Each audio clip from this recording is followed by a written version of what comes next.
Hello and welcome to 360 Gamercast, episode 160 for Tuesday, the 11th of April, 2023. I'm your host, Mark Webb, gamertag, Pearson ID, Steam ID, Webby 360G, and joining me on this very fine evening is... Not enough cash, stranger. Nick Fights. And Sensei Switch. Oh, you guys are doing well, I hope? After our little conversation. Secret conversation. I don't know, I might put in a separate episode for the Patreons. Yeah, that's fine, who cares? All 10 of them. I might lose a few. You got any left? Yeah. So, No yeah, it's all good. Patrons are the lifeblood of the show, mate. They are the lifeblood. I hope the patrons enjoyed the Vita and PSP special last week. I enjoyed that show. It was very, very good, actually. Have you had the rumours, like, just before we... I don't know if you've got it in your notes. Have you had the rumours of the new Sony handheld? Oh, I didn't actually write that down. Yeah. Right. Yeah, let's talk about it. It's a streaming-only device, right? Fucking shite. Yeah. Like, what the fuck? Let's be real, it's fucking shite. Like, why would you even bother? Like, you can remote play with your Vita and stuff. Like, why would you want to do it with, like, a dedicated, separate handheld you got to pay money for? Yeah, it seems odd, doesn't it? Yeah. What was it? You have to have a PS5 or something as well. So you can't just... It's not... I swear that's what they said. Oh, really? Yeah, it streams from... You basically, it all downloads to your PS5, and then it streams from your PS5 to your console, to the handheld. That's a bit of shit, isn't it? Yeah. Yeah, so either streams like Wi-Fi or direct type thing, so... But yeah, it's just going to be crap. I've tried the cloud stuff on the Game Pass, and that's pretty shit anyway. But yeah, I think handhelds are kind of dead now, and since the Switch sort of became a hybrid, I don't know if hybrids are the only sort of things. Well, again, like when you think about the hybrid, for me personally, if there's no physical games for it, then it can fucking just disappear into the abyss anyway. I've got no interest whatsoever.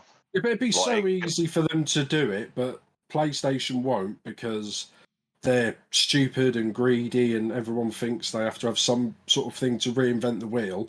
Make a decent DualShock controller, like with a screen somehow, if you see what I mean, and just have it backwards compatible digitally with all the PS4 games, and just say, there you go, done. Yeah, you know, it'd be easy. But they'd do something that you have to buy an attachment, and then you have to like stick the plug up your butt or something, and then obviously you'd need a proprietary memory card. Obviously, they'd bring out another memory card that you'd need to buy, and it'd be like, 16 gig. You want a 16 gig card? Yeah, 400 quid. Because that's just what Sony do. It's so simple, yet they all try to reinvent the wheel, don't they? I think that's why Nintendo did so well for so many years, because it was just a basic machine, a few D-pad, a few buttons, put the cartridge in, done. Yeah. You didn't need any other steps, no other gimmicky bits. I suppose the DS was a little bit gimmicky, but it was just a touch screen.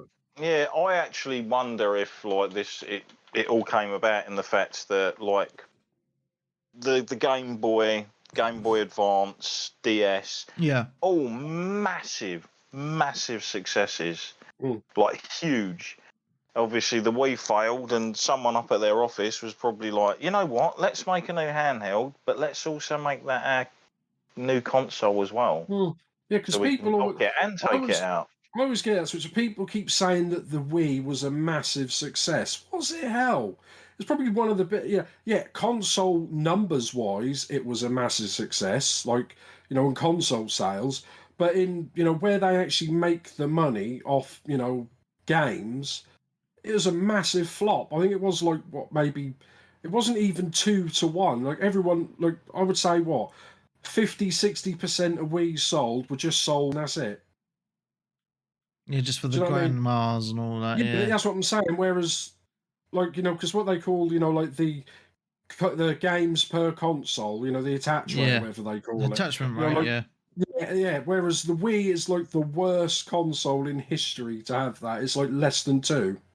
Oh wow. Yeah, I mean, when you look at the big games, like Mario Galaxy sold. I don't think it's really. I think that was probably the biggest selling game. Not including Wii Sports, and that didn't really sell much more than Galaxy on GameCube.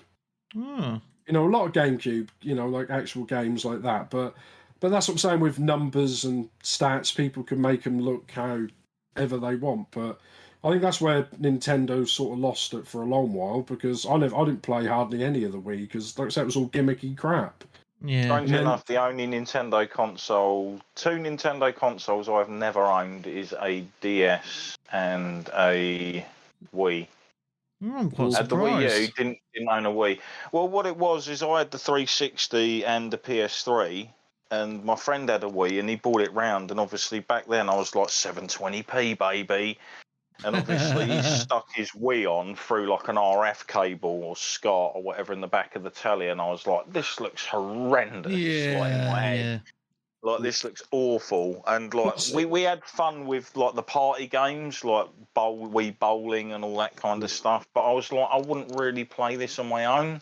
No, if you tried to translate it to playing like an actual normal game, we would play like that. And if you played it around someone else's, you would never buy one, because you tried to play, say, Zelda or Mario Galaxy or something like that. You'd be playing it for 10 minutes. You'd be like, "This is bullshit. Jump, Mario, you twat. Why have I got to shake the thing to make him jump? Why have I got to spin around in a circle?" It's just like, I could press a button and he'll jump, but now I've got to flick this and do this, and it only works like 50% of the time. Do you see what I mean? There were a ton of games I did want on the Wii, though, that were just basically stranded on there. There was like loads of really good JRPGs and that on it, and like Tatsunoko versus Capcom. Yeah, but they were just on a system where I was like the Wii U, but then no one bought the Wii U because they thought, well, they didn't know what it was. They thought, do I need a Wii to play with the Wii U? Is it another tablet? And people were a lot of the normal, I wouldn't say the hardcore Nintendo, but I think they're the only people that bought the Wii U, didn't they? Well, I bought one. I've got one. I've still got it. I got the Zelda one. Yeah, because then you can play the good games properly with a controller. I will say that the Wii U, in my opinion, still has one of the best feeling disk drives for a console I've used. I really like the controller pad thing. I thought it was quite comfy. I know it looks awful. I liked using it. I thought it was all right. Yeah, a lot of games used the gimmick for it, though, again, didn't they? Where they're like, oh, we can do the gimmicky thing where you got to hold it up to the screen to do stuff. Yeah. Still enjoyed it. Yeah, bastard. Sorry, I'm just playing World of Tanks and just got fucking destroyed. Oh, nice. Random. Yeah. Okay, so let's talk about games then. So, I might as well have just kind of segued into it. I didn't get to talk about it last week. And I know I'm going to be called a sad bastard. And this game's been out for quite a while. 2013, 14, I think it came out. World of Tanks. Try saying what was that? World of Tanks. Yeah, that's why I'm tired. I've had a busy day, but it's weird because what happened was my little boy was like, "Daddy, I fancy playing a game with tanks in," and I was like, World of Tanks is the perfect opportunity for this, And so I downloaded World of Tank Blitz. So there's actually 3 different versions of World of Tanks. You've got Blitz, World of Tanks PC, and World of Tanks console. But what World of Tanks Blitz is, it's on PC and like mobile phones and tablets and the Switch. And obviously it's free to play. So played that, and I've really been loving it. So I've actually downloaded Blitz on my phone, my PC, and my Switch, and it's the same account across all, which is really, really good. So I've been playing it a hell of a lot, really enjoying it. I've bought the monthly season pass for it. Battle pass. I've bought some tanks. Spent about 30 quid on it. Yeah, just on tanks and things. And you gave me so much grief when I used to buy skins on Warzone. Mate, I don't know what it is. It's got its hooks into me, man. No, it really has. I know a few people that used to play COD a lot, and now they just play World of Tanks. Oh, really? Yeah, I know a few people that used to be massive into just COD, and you know now they're going on to that because they don't have to buy the game every year. Do you sit when you play it in first person with like the seating layout all done like the tanks, and you're screaming at the kids to load the ammunition?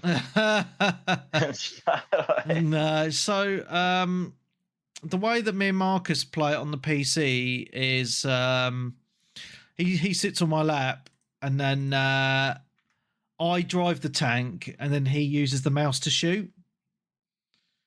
So that's how we play it, and he's actually a really good gunner, actually.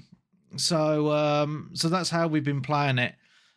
So we started playing it on my PC together, World of Tanks Blitz, and then I said to him, so I'll just talk about that first. So yeah, I'm pretty hooked on it. I've been playing it on my phone and the Switch as well.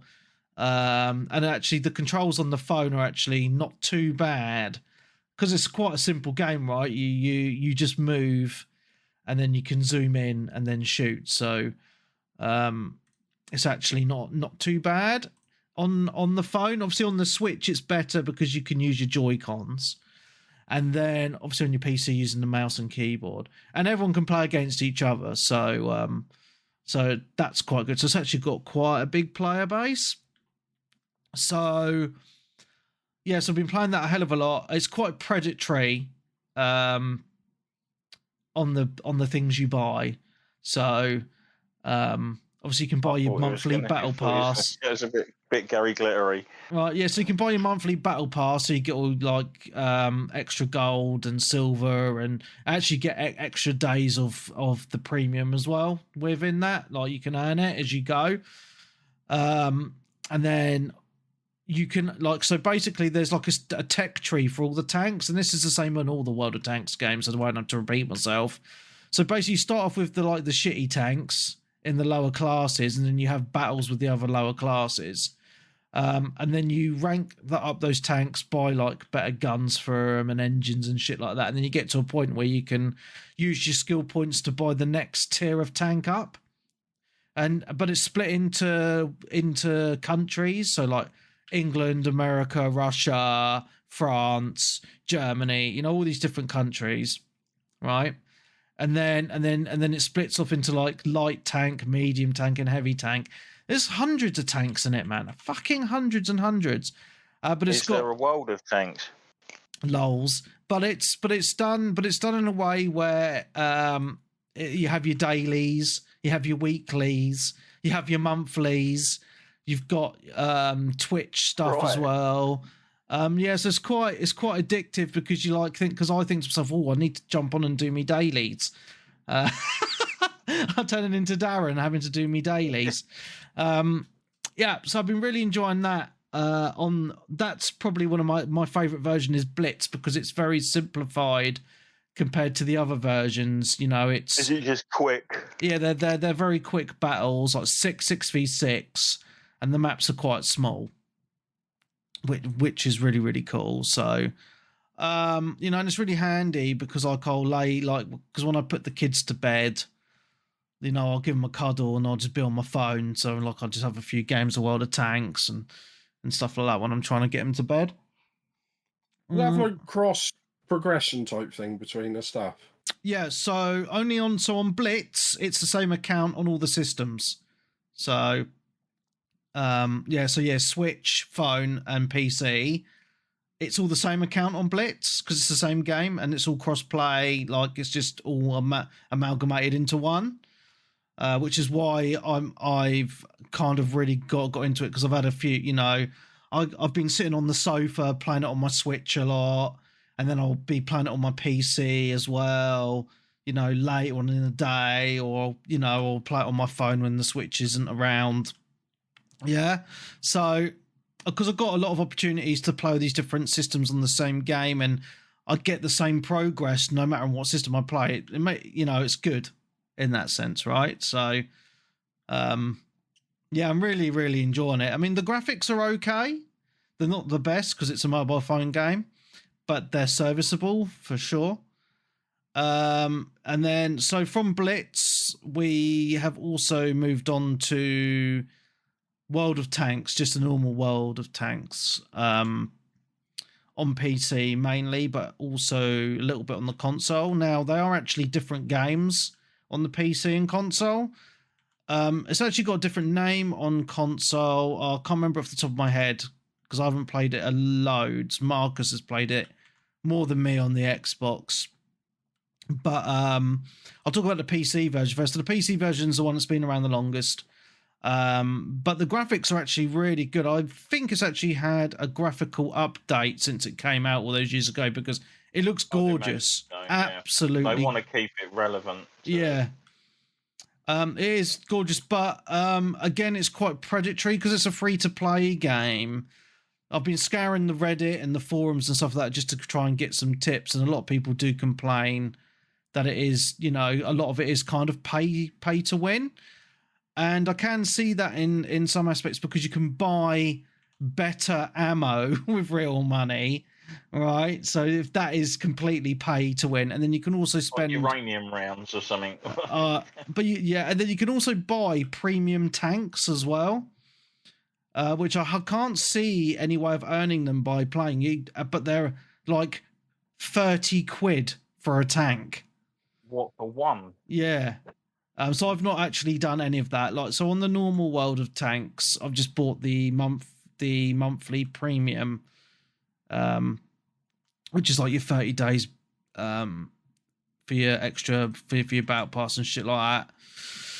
I do enjoy the PC version of World of Tanks. However, I find myself playing more Blitz just because it's the shorter games and it feels more fair. So the big problem with World of Tanks on PC is, and I've noticed this in the forums and the Reddit, is like, so you got these tanks that do artillery fire. So basically, if you get spotted, these artillery tanks can see you on the map, and they can fire from anywhere on the map and hit you. So because they rain down missiles from above, and they can kill you pretty much straight away. So it's just very unbalanced. So it gets quite frustrating in that aspect. Yeah, but the thing is, like, it's a shame because the maps are really big, which is cool. The games can last quite a while because, like, you think, oh, it's just tanks, blah, blah, blah. But it's actually got quite a lot of tactics in it because, you don't see the tanks on the map unless another tank or yourself have spotted them. So you can, like, hide in a bush and people won't see you unless you start firing or you travel out of the bush, as an example, or from behind a rock or something like that. Yeah. So that's quite cool. And there's like a little bit of teamwork involved. You got to stick with your team and gang up on the other tanks.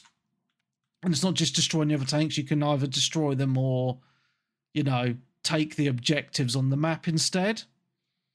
So you got that little bit of variety, which is quite cool.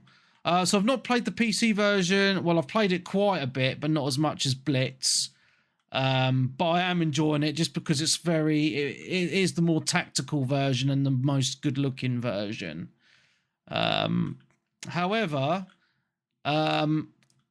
it is probably my least favourite compared to Blitz and the Xbox/PlayStation version, which is its own version. And I've been playing that a little bit this week, and so's Marcus as well, actually.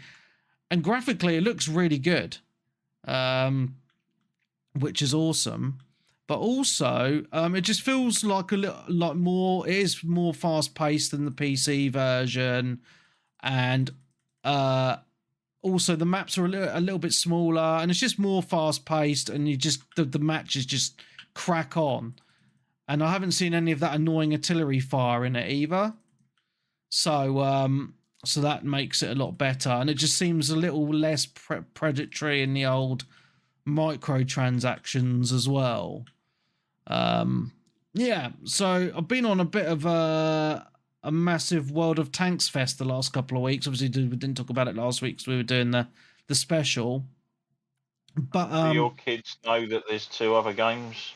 Yeah, well, Marcus has played all 3 as well, so. Right, fair enough. And he actually likes the PC version the best over Blitz and the Xbox version, just because I think it's more because we play it together, where I do the driving and he does the shooting. But Blitz has just got more of its hooks into me, I think, just because obviously it's a mobile game predominantly, excuse me, so it has that what's it word that has that hooks in with the shorter battles, and just the it just seems to have a better progression system, if that makes sense. You just feel like you're progressing all the time, whereas on World of Tanks PC it's just a little bit slower. And I say with the artillery, it's just very frustrating. So yeah, man, World of Tanking it up, baby, like a proper nerd. So if anyone's interested, give it a go. I think, as I say, the Xbox version is really good, I think, and it seems to have some easy chivos, so peeps will be all over it. Has a good tutorial, really good graphics. Nothing else I can say on it, really. But yeah, it must have made them enough money for them to follow it up with 2 other games. Well, what yeah, would be nice is if they actually combined all of their games and did like an on the boots infantry one as well. Yeah, and then merged them all together. So people playing World of Tanks are in like the tank corps and the ships on the shores. Yeah, and then the planes in the sky. Yeah, well, there's already a game like that. War Thunder is very much like that, because I've played a little bit of War Thunder as well in the last couple of weeks, because I was trying to compare World of Tanks to War Thunder, right? Because I was doing a little bit of research online and people were comparing it, saying War Thunder's better, and some people saying World of Tanks better. But War Thunder, because what World of Tanks is, because with World of Tanks you've got World of Tanks, World of Warships, and World of Planes. So they're all like separate games in the same launcher on the PC, right? And I've actually played all 3, but I'm not going to bore you with the other ones because they're very similar, just with different vehicles. However, with War Thunder, it's all in the same game menu, if that makes sense. You can choose between your tanks, your planes, and your boats. And then when you're playing as a planes, for example, you can take out like the ground vehicles and stuff like that. So it's more in tune in that respect. But I don't know, man. There's something about just playing tanks. It's just fun in a nerdy kind of way. I can't really explain it any better than that. I just it's just really weird, because I know it's quite an old game now, but I don't know, just something about it, because I was playing it with Marcus, and I was just like, oh yeah, this is really good. I just kind of just, as I said earlier, just got its hooked in. It just got its hooks into me, just that way, So yeah, that's World of Tanks, baby. Don't get hooked like me. Nick. Yeah, I'm trying to think, because I've got my notes, and I'm not sure if I'm just repeating what I said, because I haven't been on for a few weeks ever for the normal one. Okay. But I mean, you remember, because I finished Sonic Frontiers. Does that sound familiar? No. No? Oh, good. Well, I finished Sonic Frontiers then. Oh, nice. So, awesome. Yeah, that took a while. I mean, I got it for Christmas, so I think I sort of stopped and played it, but I sort of something I just kept going back to. Mm-hmm. Because it's just a nice little game. I mean, there's like 5 big areas, like very similar to what you've done, Webby. Like this is like the grass area, and then you go to the lava area and things like that. But I mean, it's just a really good game. The music's good. It's a little bit glitchy and stuff, but that's to be expected with a Sonic game, really, isn't it? But yeah. But plus World 4, which was okay, but a bit stressful, where instead of having like your normal, like the rest of them, where you have to do all the levels and collect all the little keys to unlock everything, it was just like 6 big towers that you had to climb, like a Ubisoft thing. Oh, okay. Yeah, which they weren't too bad, but it's one of these where you have to be careful, where if you fall off, then you just like fall all the way back down to the bottom. Oh yeah. And a couple of them were just a real. I'm like, because like it's like the camera will just go, nope, you're not, and then it'll just spin round and then it'll throw you miles, and you'll be like, oh, brilliant, and then I'm just falling all the way. It sometimes take about 30 seconds to hit the bottom as well. Ah. Yeah, but it's good. I mean, I don't know. Like I say, the end bosses are probably like some of the best in that, with the really good music. Where, especially each individual world, he collects all the Chaos Emeralds and turns like supersonic. Yeah. You know, and blue, and then like your rings, and then you just basically do the big boss fights, which are quite similar. I think I had to Google one of them because I wasn't sure what I was supposed to be doing, because it was like deflect, like the enemy, and deflect was like LB and RB on the Xbox controller, and those buttons are a bit shit, really, aren't they? They're just for pressing, not for getting perfect timing. But you didn't actually have to time it. If you just held the buttons in, he'd just deflect everything. So once I realised you could do that, I was like, right, that makes sense. But yeah, that's a good. I mean, that's probably the best, like, 3D Sonic game since, the Dreamcast ones. Yeah. I mean, Generations was good, but that sort of flipped between 2D and 3D. Yeah. Some of the levels, I mean, I've been playing Frontiers this week as well, Nick. On the Xbox, I've got it on the Xbox sale. Yeah. I've actually, because I played it on the Switch, then I've obviously picked up on the Xbox because graphics. It was a really bad port on the Switch. I found like the first boss on the Switch I got stuck on for ages because I kept on just dying because I didn't have many rings, and then there was no way of going back and getting more. But I'm really enjoying it, but I'm taking my time with it. So I'm literally doing, like, trying to unlock all the bits of the map, doing those little, because there's those little things that unlock the map, isn't there? There's little side missions to do and just collect everything. And so I'm still on the first world, but I feel like I've been in that first world forever because, so I'm just literally just doing everything. It's just a nice place to be. Like the music, the overworld music, and it's a really nice and relaxing. It's kind of like, like the save room music in Resident Evil. You just listen to it and you're just like, oh, that's quite nice. And you can change the songs as well on the D-pad. Yeah, you can change some of them as well. Yeah, and you can pick up more songs in the world as well, which is quite cool. Yeah. I mean, I'm not really sure what any of the story was about, but then it's a Sonic game, so it's probably not worth worrying about. It's something to do with, like, the characters are sort of disappearing, and Robotnik's got, like, this weird child thing that's trying to beat up Sonic. I haven't got a clue, but it's Sonic, and you don't really have to pay it. You just got to enjoy the platform. Yeah, it's really good, and it was on a really good sale recently on the Xbox when I picked up. It was like the deluxe edition was 30 quid, I think, something like that, which I thought was pretty good. So yeah, my kids are loving watching me play it as well, which is handy, so I can play it while they're about, unlike other games. Definitely kid friendly. Oh yeah.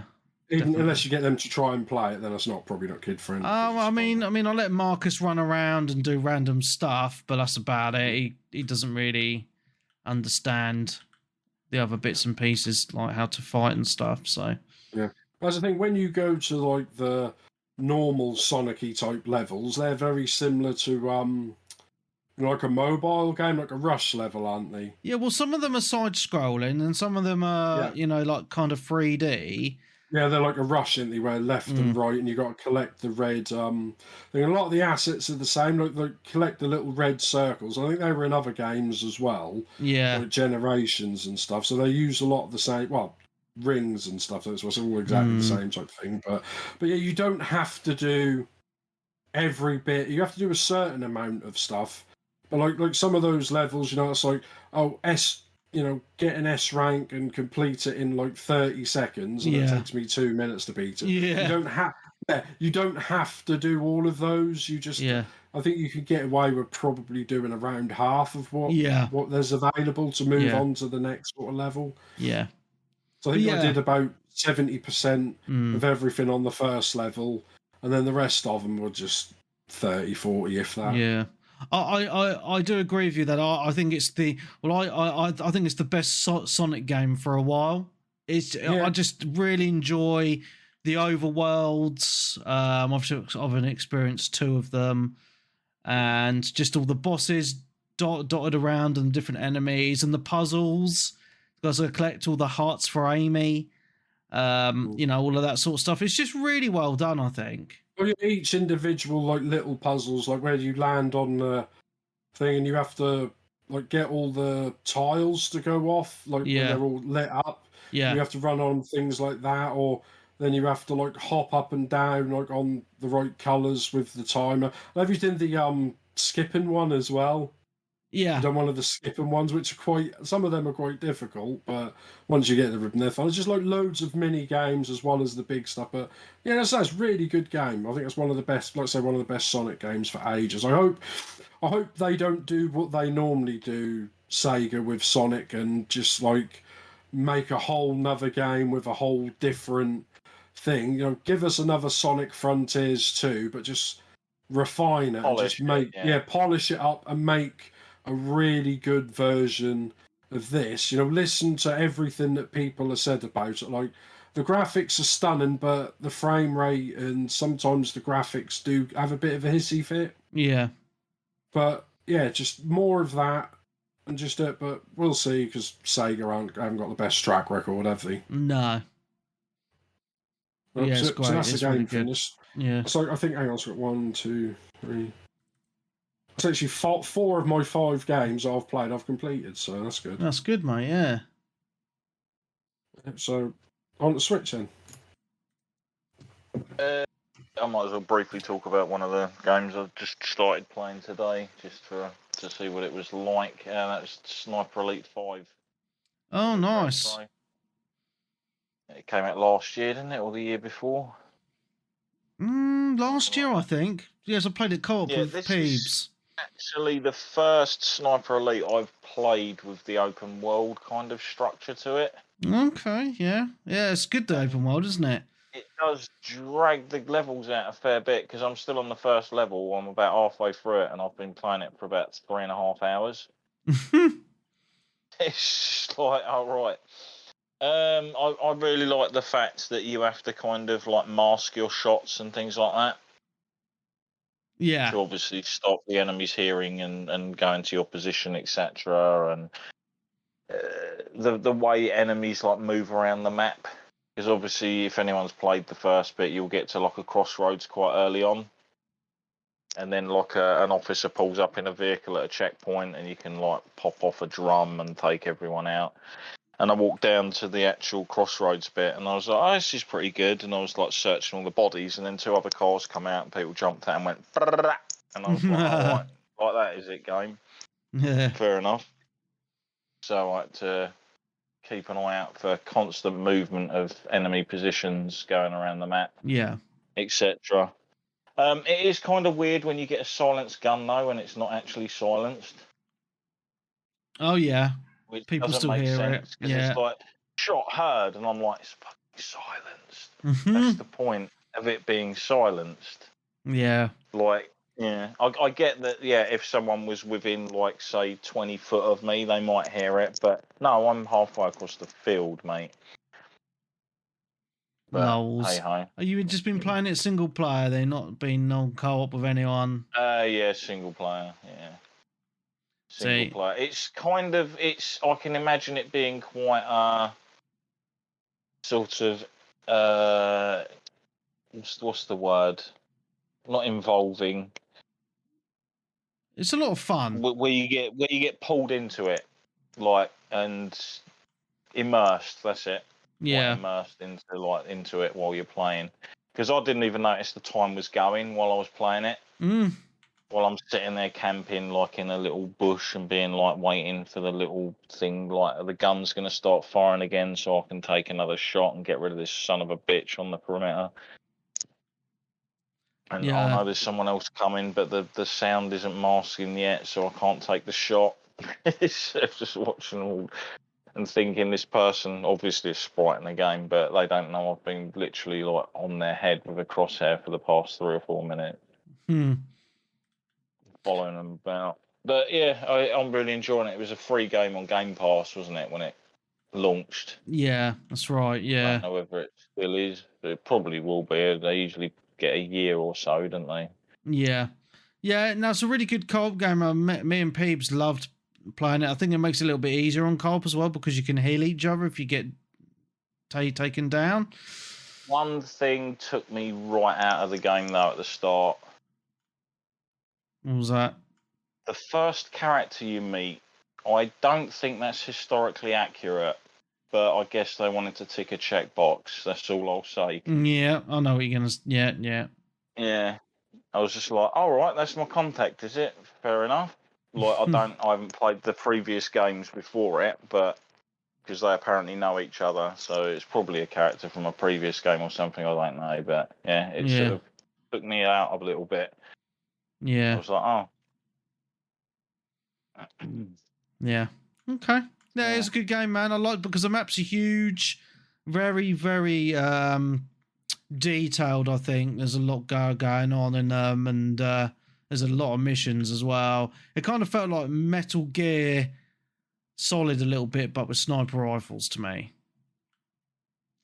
Yeah, I can sort of see that. Yeah. I mean, there's collectibles to find and things as well, wasn't there? Like even the bits where like certain guards have keys on them for you to get access to certain areas, but then the game doesn't actually not stop you getting in those areas without the keys because you can just use Semtex or whatever, or like a remote charge on the door and just blow it open instead. But obviously that's going to create noise. Yeah. Yeah, it's good, man. Really good. But yeah, it's kind of weird that when you're actually scoping people out through the binoculars, it gives you like histories on stuff. Yeah. I think one of the first people I looked at it went, "Oh, this is like Hans. He's got a local girl pregnant, but he thinks it's not his." Or something, and I'm like, "Well, we won't have to worry about it in a second." That's funny. So yeah, taking out loads of Nazi officers and stuff. Great fun. Yeah, nice, mate. And the bullet cam never gets old, does it? No, that's good, man. Really good. Cool. Yeah, that is it. I'll throw it back to you.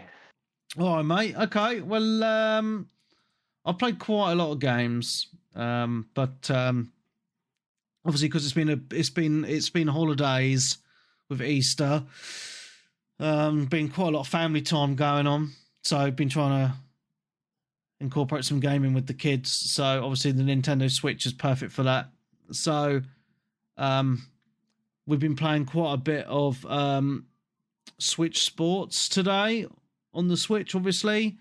We had a family game of bowling, all four of us, and my missus won, which I was very upset about. But yeah, really enjoyed. It's just, you know, we don't play it a lot, like these sort of games, but when you play them, they're just really cool things to play, right? Like the bowling, and it's got like tennis and badminton and swords and things like that on it. So that was quite enjoyable playing Switch Sports today. So yeah, if you've got little kids, it's a perfect little game to pass half an hour or so. So enjoyed that. I'm just going to talk about two games because I know I've got more than everyone put together here. So yeah, so we enjoyed Switch Sports, and also I've been playing a lot of Persona 4 Golden. I know I've been talking about this a lot the last few weeks, but it's just because I've been playing it every week and it is fucking really long. But it's so good. So good. I'm about nearly 30 hours in now, I think. And I have no idea how long I've got to go. But the story just keeps on getting crazier and crazier with all the wacky stuff going on. And some of the dungeons have just... I mean, the dungeons take ages. But because I put it on easy, and I recommend playing it on easy... I know Sly started it recently and he put it on normal and he said it's too hard. So I would recommend... I played it on normal. Is it normal or is it called safe mode? I can't remember. I think it's just called safe easy. Yeah, I think that might be Persona 5 where they call it safe mode. Oh, maybe, yeah. Yeah. But yeah, that's a story game. I think once you've worked out the fight, and that's kind of the same, if you know what I mean. Yeah, I would say you're right. I'd say the battles aren't really the main focus of the game. Like for me, it's just enjoying the story. I don't know, it sounds a bit lame because it's a game, but it's true. It is more about the story than anything, to be honest. And just making the characters and the story is the standouts for those titles, pretty much. Yeah, and we've just been really enjoying just that story progression with it. Really, to be honest, just been a lot of fun. Standout game for sure, man. Obviously, as I mentioned, I never finished it on the Vita back in the day, but vastly and enjoying it on a bigger screen at the minute. So, yeah, those are the two games I want to talk about in a minute. We'll go head it back to Nick. Yeah, so another game I finished, I know I talked about it last time, was Hellblade. Oh, yeah. Yeah, so I finished that. I mean, that's a really short game, and also I talked about it before, because I think the new one's supposed to be out this year. And yeah, it's okay, good little game. It's quite short as well. I think it's only like 5-7 hours long. And the last boss bit was a bit crap, because it's one of those where you just have to keep going till you lose, no matter what. You have to lose the last fight. So you just get like attacked by hordes and hordes of enemies. Right. I think I must have been going for like 10 minutes, and then I was like, yeah, I get the impression I'm supposed to just lose this fight. Yeah, I wish games actually did let you know that this is an unwinnable fight or whatnot. Yeah.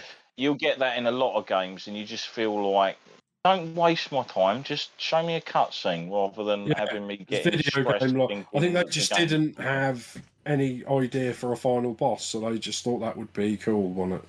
To give you a fight you didn't win, and then I had no idea what happened at the end either. It's just like you think you die, and then you're not dead, and then you think, oh, I did die, and then I didn't. I'm like, all right, whatever. But the she's in the next one. The whole thing is basically a metaphor for like mental illness. Yeah, pretty much. But well, it's a nice look. Like I said, it plays well. There just wasn't a lot of. You could tell why it was an indie developed game. You know, I think if it had more money behind it, like 2's going to have, because Xbox bought them out. So hopefully, if they can improve on that a lot, I think your quid's in. But yeah, it's a good little game. It is, I think, it's the first game I think they made as a developer where they were kind of given free rein to do what they wanted. Yeah. Because obviously before they had a lot of tie-in stuff with Sony, with like Heavenly Sword, etc. And then obviously Devil May Cry, they were working with Capcom. Yeah. And then...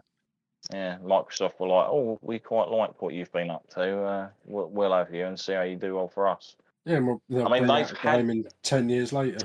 Yeah, I was going to say they must have had hold of that developer for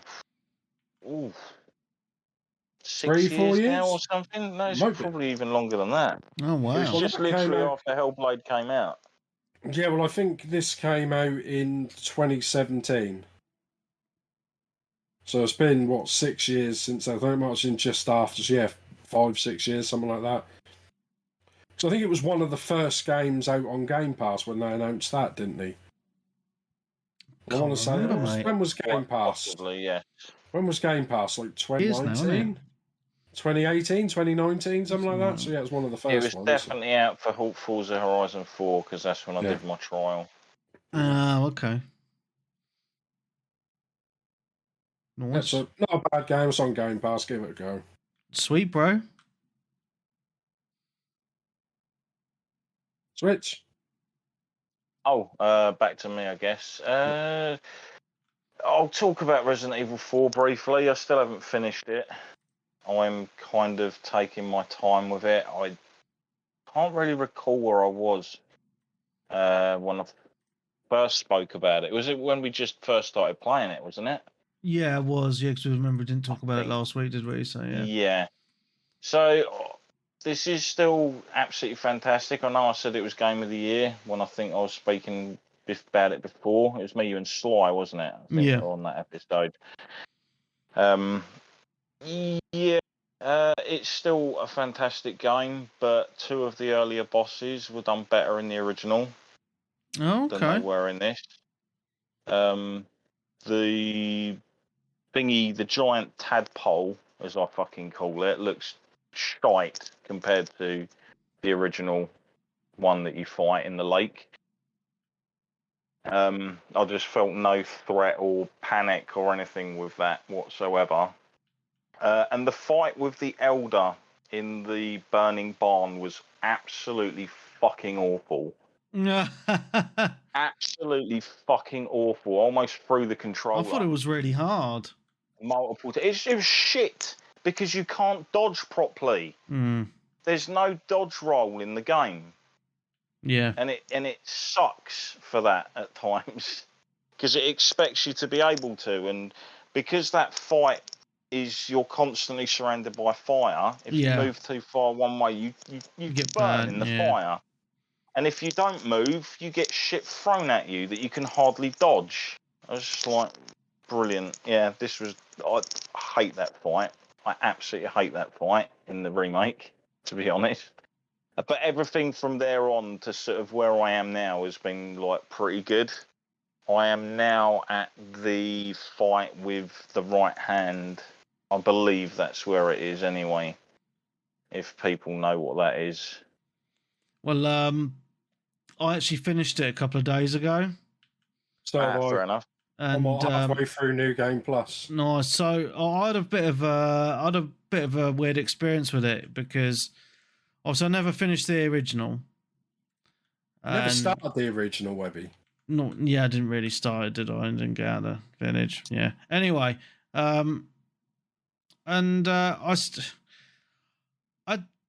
to begin with, I didn't like it, to be honest. I thought, it's too action heavy. I miss the old style zombies from the older games. All that jazz. And it actually took me... I can't remember. It took me quite a while just to really get into it. When the story really started to kick in for me, I think I started to enjoy it more was when you meet the president's daughter and that Spanish guy. Luis. Yeah, he's a really good character, I think, and that's when I really started to enjoy it a lot more because the story just picks up about halfway through the game, I would say, where it gets more intriguing as to why it's happening, why the people fucked up there, what it's all about, blah blah blah. I was like, oh, this is actually quite Resident Evil 8 in a way. Yeah. Or they tied 8 sort of into 7. Similar kind of thing with the Plaga stuff. Yeah. But so I really liked it. I think admittedly, I played it on easy because I'm a noob and I still died quite a lot. Well, it's the easiest setting. Yeah.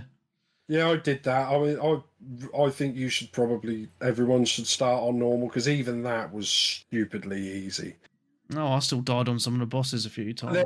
Then, I did as well, but that's when you work out how you're supposed to do them, then you continue. But then, like with me, because I'm on New Game Plus, so even though I started on, like say, the easy mode like you, once you start the next game and you go New Game Plus, you can then pick whatever difficulty you want, and all your guns and everything carry over. Yeah, that's cool. Yeah, stuff. So that's that kind of cool. That means us, like old Resi games, it wants you to play it multiple times as well. Yeah.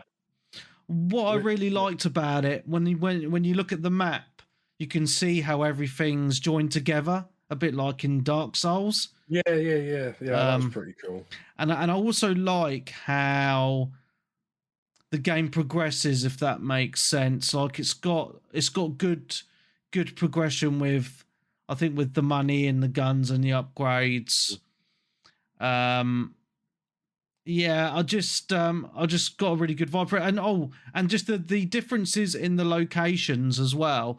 Like as you're getting towards further in the game, like you're in like an old castle type area, and it's just feels it's just really cool. What's it? Is the last area still the worst part of the fucking game?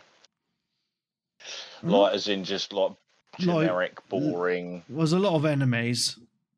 Yeah, no, I just remember the setting because you get, like you say, you go village, castle, and then into another area, and then another area after that, which is military pretty based. much. It's still I remember more that action. being really boring and whatnot.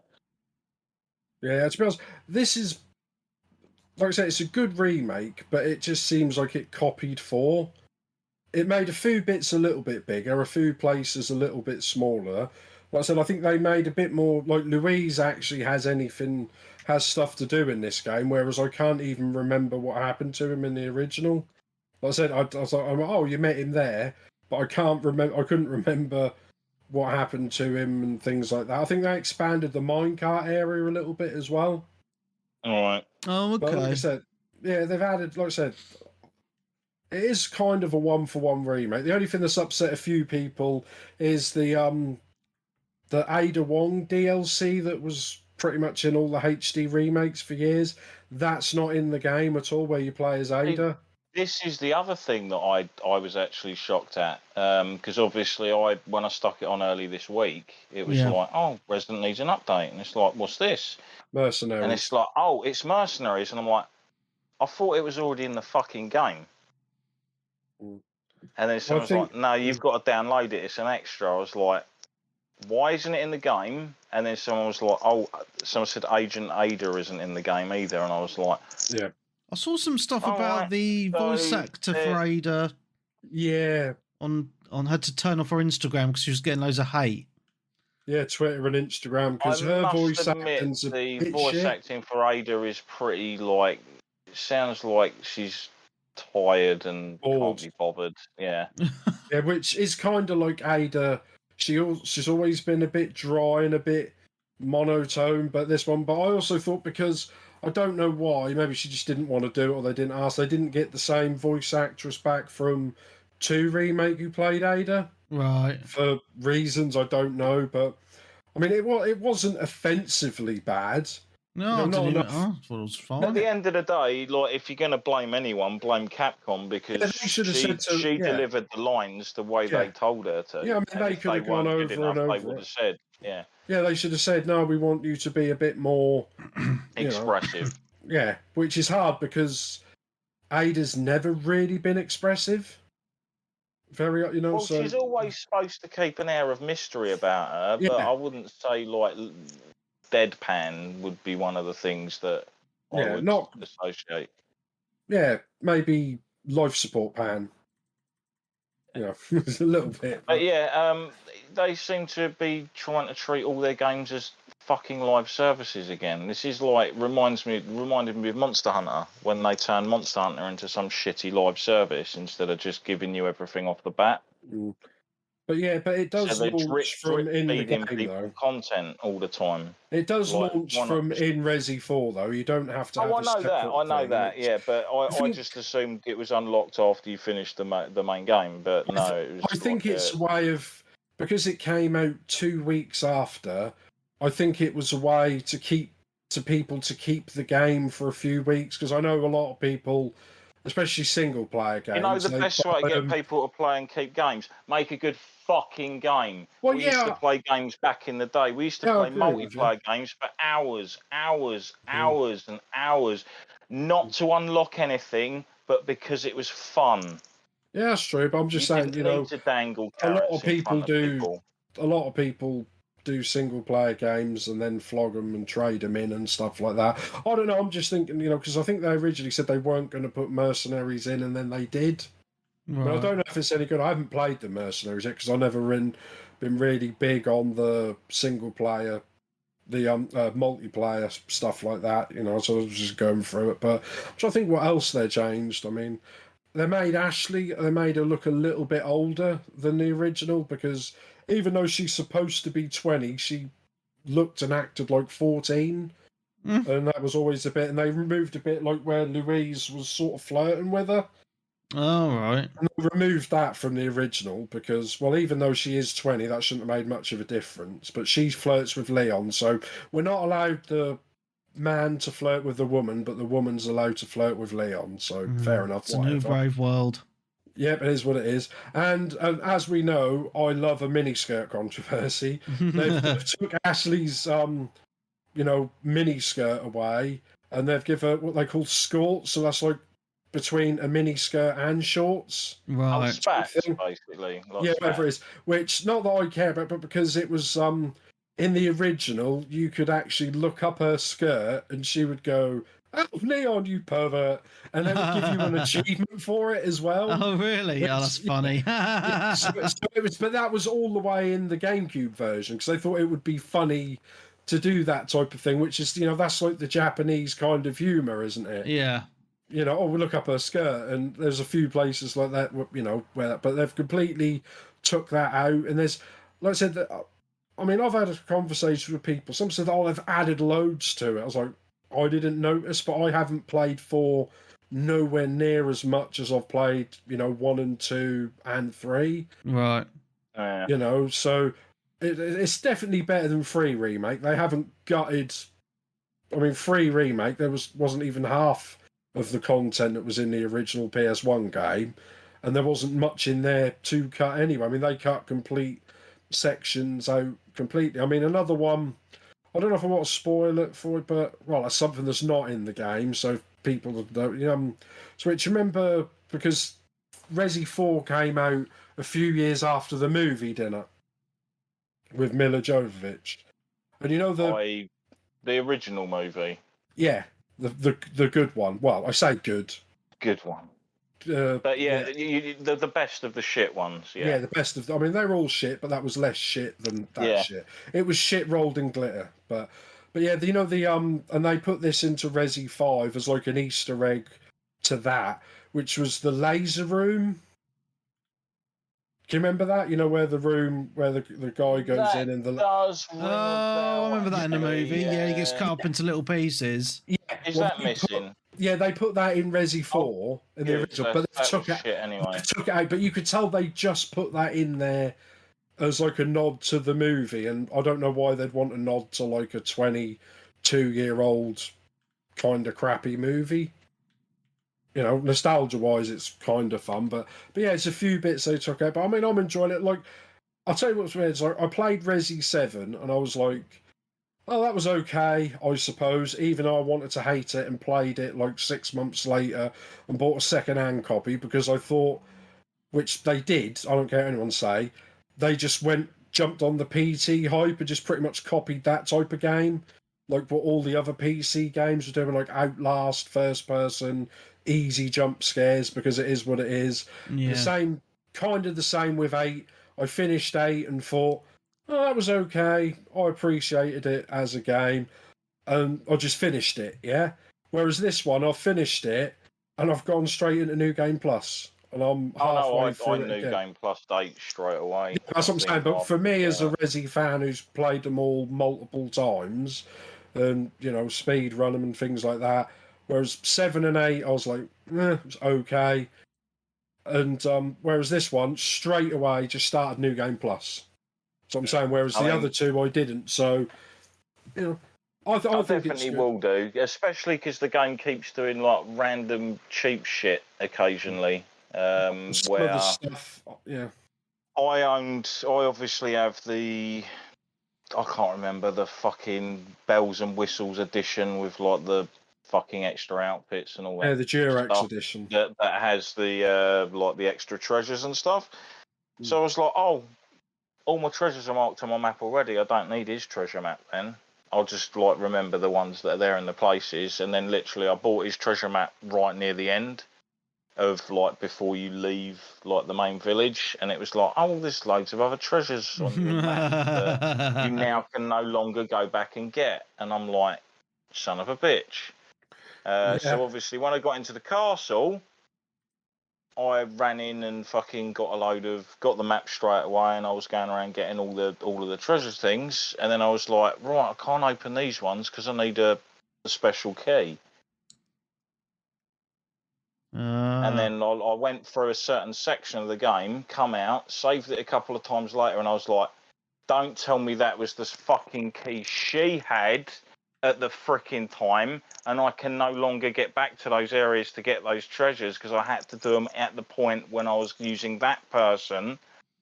Mother's fuck. Is that the square one that Ashley have? It's the square one. The square one's the one you pick up, but there's another keyhole you go to, and Leon says, "Oh, it's got a fancy thing," and I'm like, "Oh God," because they were all dotted around in the area where you play as her, and you're doing that stupid sneaking about shit. Yeah, but that's the thing. If, as far as I'm aware, if there's any treasures you missed from New Game Plus, like the main ones that are marked off, because if you look in, like if you press start and go down to challenges or from the main menu, there's like 101 challenges of things that you need to do. Loads. Yeah, I mean, I've done 58 of 101, so I don't know if I actually want to do them all, but maybe, I don't know. No, some of them are just beyond stupid, like the speed run ones and stuff. I think that's complete it in less than 8 hours, complete it in less than 5 hours. I'd be like, no, I don't want to do that. I want to collect the little Ramon, the little statues where you shoot them. I'm playing. Yeah, I mean, I must admit, like the sound for those is like really spot on because you can generally hear where things are. Yeah, and you're like, there's a little whirly thing around here. I can hear it. Well, I can't because I've got bad hearing and tinnitus, so I don't hear sometimes like ringing noises and some of the noises that happen. But there's like accessibility options where they will actually put up subtitles. Oh, you can hear a mechanical noise. You can hear this noise, which is like, it's nice for people who've got like hard of hearing as well. Oh, definitely, yeah. They're starting to add those options to a lot of things. That was quite helpful. But one of the easiest ones is the tap button or hold button for certain stuff in games. Yeah. But there's the thing, I didn't know until it came out. This didn't come out on the original Xbox. It's only on Series X, PS4, PS5, and PC. No. And apparently the PS4 version is kind of crap and broken, which I'm not surprised. Good. Just leave the old consoles now. It's been 2.5 years. Just don't bother. Just. I mean, they're going to keep the reason they did it is because it's got such a huge install base still in Japan. Yeah, but there's also a glitch where I think there's a glitch on one of those, what was it, chapter 12 or something, where it's like a game, but it could wipe your save as well if you do something. So it hasn't happened to me, and I haven't looked what it is yet. But yeah, something about chapter 12 where if you do something about getting a key. Yeah, something about a key where basically it's a game. It saves and it basically breaks the game. It's a game breaking thing.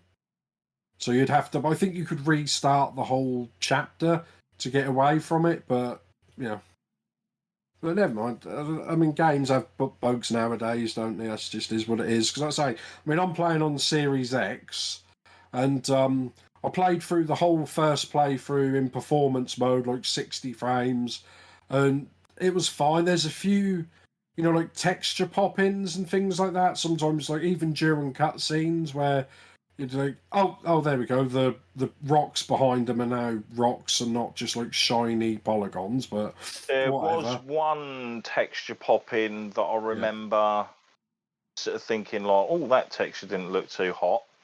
Yeah. But then I was watching someone stream it on the PC in like ultra settings, fucking there's a few like mega, and it still popped that texture in like dodgy on that as well. I was like, oh, so it's the game, it's not the version. Yeah, and I mean they'll probably patch it. It's got some funny things, like so on PC. It was crashing for me a lot, coming up with some error code, and I was like, what the fuck is this about? And I was like scanning online. It was like, oh, your VRAM on your graphics card, and I was like, well, it's well under the usage. What's going on? And then I saw another one saying, oh, you need to turn off ray tracing. Because if you have ray tracing on, it crashes the computer. Well, and I was like, what's the point of having ray tracing in the game if it's going to crash your computer? So I turned off ray tracing, right, and then I jacked up all the other graphics settings, so it was 2 gig over the VRAM or that my graphics card has, right, and it ran smooth, 120 FPS the whole way through the game, maxed out just without the ray tracing, and. To be fair, the ray tracing didn't really make any difference in the game anyway, so I was just like, oh well, let's play it without it. Now, there's certain games that it like things like Cyberpunk and that, where you actually got like, lights and neons and all that. Cyberpunk, oh yeah. For something like the game where you're going around a dingy village, I don't think like flames reflecting on the water surface is something you're really going to be that too bothered about. The thing on Cyberpunk that made it for me with the ray tracing was seeing all the reflections of yourself and everyone else and vehicles in windows, like in the streets. Like it was just insane. Yeah, but did you turn Leon's hair strands? I mean, definitely. Yeah. But I don't know. I mean, I played through at performance modes. That was 60 frames per second, and for about on the new game plus, I thought, I'll put it on, graphics mode with ray tracing on, and I must have played that for. Is about it got that on the console? Is it? Oh. Yep. And I played that for about 10 note because it feels like Leon is like walking in treacle, and it just looked awful. But it's one of those things, where once you're used to something running like 60 frames per second, to go down to half is really, really noticeable. Yeah. Oh, yeah. Well, it was like, do you remember I spoke about Watch Dogs Legion, Webby? I think it was might have been when we was doing the same one with Sly. Yeah. I stuck it on like a couple of weeks back, and I was like, fucking this frame rate's doing my tits. And then I literally went to the graphics options, and it was on prioritized graphics. Yeah. So I turned that off, and it literally just stayed at 4K. Yeah. Stayed at and just turned off the ray tracing. Yeah. And it ran smooth as shit. And I'm like, oh, right, fair enough. So that was why it was running a bit poorly. It was because it was in like the prioritized graphics option and not what's it. Yeah. Yeah. That's why I think I'd get. Like, sometimes, I mean, we always rip the piss out of you, Webby, for being a PC snob and all that, all your 120 frames. But I see what you mean, where if you're used to, like, 120 frames per second, even if you went down to 60, let alone 30, that would be, like, really jarring, wouldn't it? Yeah. If it's something you're used to. But it's still annoying, these consoles, the same as the PS4 Pro and the One X last time, where you pick between, 4K or 60 frames per second, and you get these new consoles, and you're still picking between 4K graphics and 60. It's just like, why can't we have both? That's what. Well, you can. Good developers know how to do that. Oh yeah, some of them do. Yeah. I think it's like, is it like Forza Horizon 3 and 4 both have 4K and 60, but 5 doesn't for some reason? But, yeah, something odd like that. I mean, I play everything, right? All my consoles and my PC. Obviously, my PC is my preference. But yeah, I mean, like when I play, like if I've been on the PC on a very fast game, like I'll need to have a little break before I play something on the console that's say at 30, because it's not being elitist or anything. It's like literally you notice it with your eyes, and it's just it is a bit odd.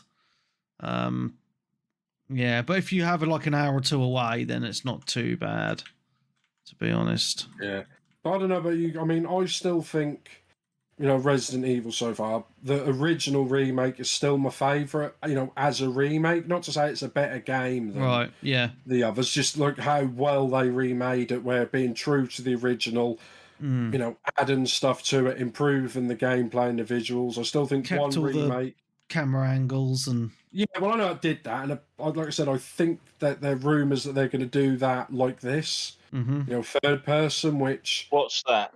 For the next... Apparently they're going to do Resi 9, and then they're going to remake the first one again. Yeah, I was going to say, I don't want them to there's no point in them touching, like, 5 and 6 and stuff. It's just no point, to be honest, because they weren't popular they're enough. Already in that style. Yeah. Basically, and...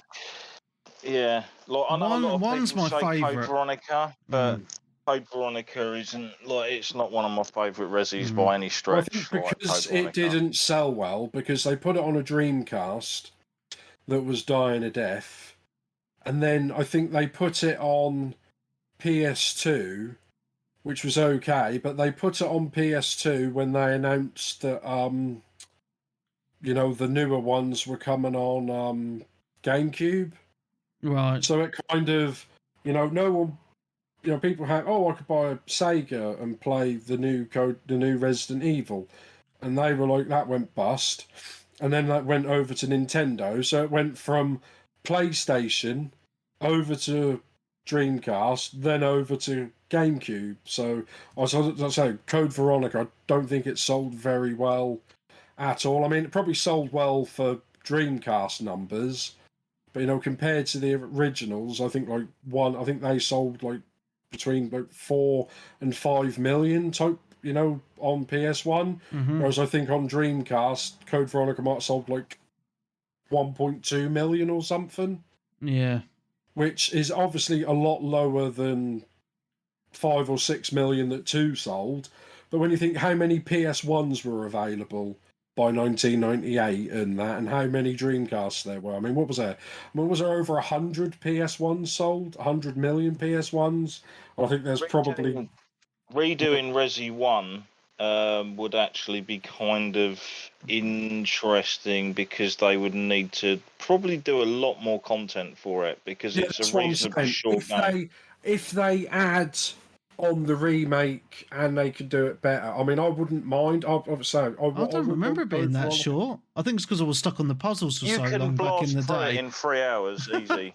Really? I just remember being... Yeah, I think... They're taking forever to finish and then getting freaked out by the spiders later on in the game. And once you know what you're doing, you're away. But there is a lot of backtracking in those games, if you see what I mean. Especially if you don't know when you need the items on your first playthrough. That's a Resident Evil thing where, it's not in this one. If your items, like your key items, your keys, your handles and stuff, that go to a completely separate section, so you don't have to manage that. Whereas in the original, that took up a slot. So, like I say, with Resident Evil, 2 or 1, you could get to a whole bit, fight your way through a load of enemies, be on danger, have no health, and you're like, oh, you need that handle? Oh, back to a item box you go. Good luck without dying. So you'd have to backtrack all the way there, probably get the handle, and then probably get killed on the way back. But obviously the next playthrough, or with me, the 100th playthrough of Resi 2, you just know when to get it, when to put it in the item box. So that's how they get a lot. And you have a bigger briefcase as well. I know one way that they could actually redo Resident Evil 1 really fucking well, and it would please a lot of people. Yeah, what's that? You combine it with Resident Evil 0, because they both take place within the same time. Yeah, that's what I was talking about. Basically. Put 0 and that, add it all together, but not just that, really expand on, putting cutscenes of them in the police station talking to Wesker, seeing, because you've got the police department, haven't you, from 2, so you could walk around the police department before it's been destroyed, and then go to the roof and get on a helicopter to go to that type. There's so much they could make it more thingy. Do. Yeah. But like I said, someone like me or a Resi super fan would love, be like a wet dream to do that, and just, all the extra stuff. But I just don't think they would. Like I said, I think it wouldn't surprise me if they cut stuff. Trying to remember, does Rebecca's team come to the mansion on the train, or does she leave the mansion on the train? No, they go down the day before, or I think they go the morning or something. I think it's 24 hours before. So that's what I'm saying. Which that was always the weird thing, that Rebecca basically has her own game where she fights all these monsters, zombies, leech monsters, tyrants, and then by the start of Resi 1, she's just a chicken shit scared. Yeah, she's just scared all the time, and you're like, you kind of broke it, but 0, like I said, that way they could remake 2 games in 1. I mean, they wouldn't even have to call it Resident Evil. You know, they'd probably just call it Resident Evil, wouldn't they? Or Resident. I mean, what was it they called 1 and 2, or 0 and 1? They called it like the Origins collection. Just call it like Resident Evil Origins and just put it all together. That would be good, you know. And they could expand on it, but we'll see. I mean, they'll get 9 out of the way first. I think that'll be the next game that they'll do. Yeah, it's going to be interesting. They've got to go back to Chris for 9, I'd imagine. It's not my Chris. It's far too fat. He's a bit stocky, isn't he? Yeah, he's like unless normal. They go back to and he's full up with steroids, and now he's fat. Yeah, so. Unless they go back to Jill, but then you had all of that mind control Jill shit from 5 and that. Yeah, but she died. Well, she sort of died, and then they were like, "But is she really dead?" It's like, I think so, but it's one of those weird things, isn't it? I mean, with these games, they kill someone off. It doesn't mean they're actually dead, does it? No, I mean they got rid of the main protagonist in 5, as far as I'm aware. I didn't finish 6 because I just couldn't stomach that game. Like, it was visually nice, but I mean, it was an action game. It wasn't a Resident Evil game at all. It was just an action game with Resident Evil characters. It was like one of those, you know, the CGI movies, but you could play it. That's pretty much what that was. I just wasn't used to a Resident Evil game with infinite spawns. That actually is shocking. And I will say, RE4 also has infinite spawns. Oh, yeah, you just load from the last. I don't know. I think they might take that away for professional mode, though.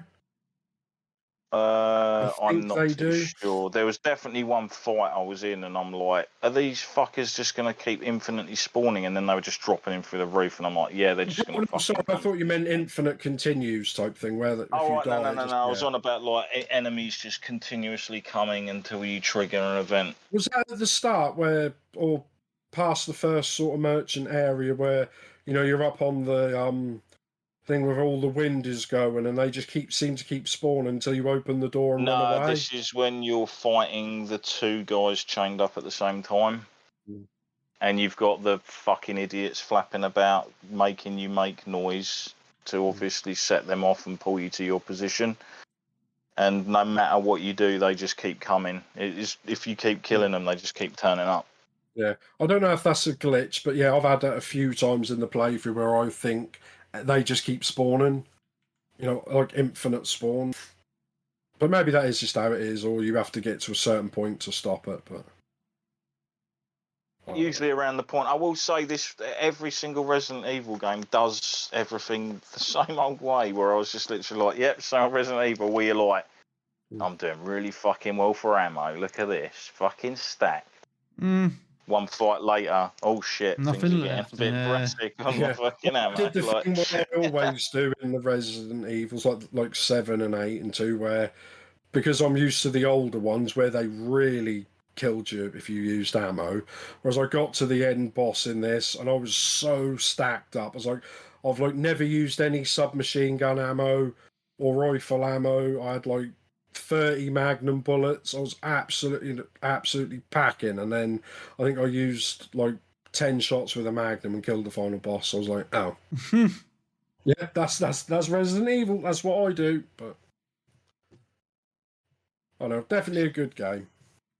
Yeah, I will say you seemingly get more weapons in this remake as well, and there's definitely a weapon I had at this point where I am in the game that I do not have currently, and I don't know if it's actually going to be handled the same way. So is there a certain gun that has 3 different ammo types? Is that still a thing in the game? The arrow bolt gun thing, that's got like incendiary whatever grenades, if you know what I mean. I'm on about the launcher. I don't know. Because it used to have flame and cryogenic, didn't it? Oh yeah, no, I don't think there is anything like that. Fair enough. So I'm not going into this fight with the hand guy then unprepared, because I didn't have my cryo rounds and all that kind of shit. Oh, but you know that boss fight you said you didn't like? The guy in the barn, there's actually, I don't know if it's a glitch, but it is what it is, where the guy's got that bow where with the explosive grenades, and they're like times if he walks past them they explode. Where just before he triggers the guy, to start the boss fight, he unloads like 7 or 8 bullets on those on the floor where he spawns, and at the top where he hangs on. So the boss fight starts, and then it explodes. And it was like 0.9 seconds. It blows him from the floor to the ceiling, and they explode. And then it's basically the whole boss fight is done in like a second. Oh, nice. That's good that you could actually plan ahead like that. Yeah. Someone has broken the game. I don't know if they'll patch that out, but which would be a bit. You should leave that in. I mean, it's like the village skip, isn't it, on New Game Plus that you can do. Well, you could do that on any game. You just press the what's it called? You can shoot the. Well, you haven't got your rifle, have you, to be able to do a good old shot like that on the bell? I think you could do that with the pistol. It'd be very difficult, but I think you could just about manage it. But yeah, anyway, we've been banging on about it for a good almost half an hour. So it's a good game, though. Good game. Yeah, I you have your literal thing on your. I know on PlayStation it's got like friends who play this. Oh yeah. As one of your things. Yeah. So off my whole friends list, which isn't massive, 29 people have it. Yeah, most of my mates have been playing this, and my streamer friends. It sold well. Yeah, I think it sold 3 million copies in 2 days or something like that. That's crazy. It's a popular game. It deserves more than that, to be honest. But then survival horror isn't really everyone's cup of tea, and this is where the franchise definitely went down a more action view. I mean, the horror in the game is basically kind of like the situation and the locations rather than the actual tension, if that makes any sense. Yeah, I think only one bit actually made me jump, and that was because it just happened. And it's a good job I had my mouth closed because I just took a swig of drink. If not, I was going to spray the whole laptop with bloody cider. Because that was, I don't think that was in the original, but. Yep, so we can move on to whatever next. Oh, is it me now? Yeah, we're back to Webby, yeah. Oh, fucking hell. Switch, I feel like I've been talking forever. No, because Switch brought up Resi, didn't they? Yeah. We're all done Resi together then, didn't we? Yeah, sweet. Okay, Forza Horizon 5. So, the new Rally DLC came out.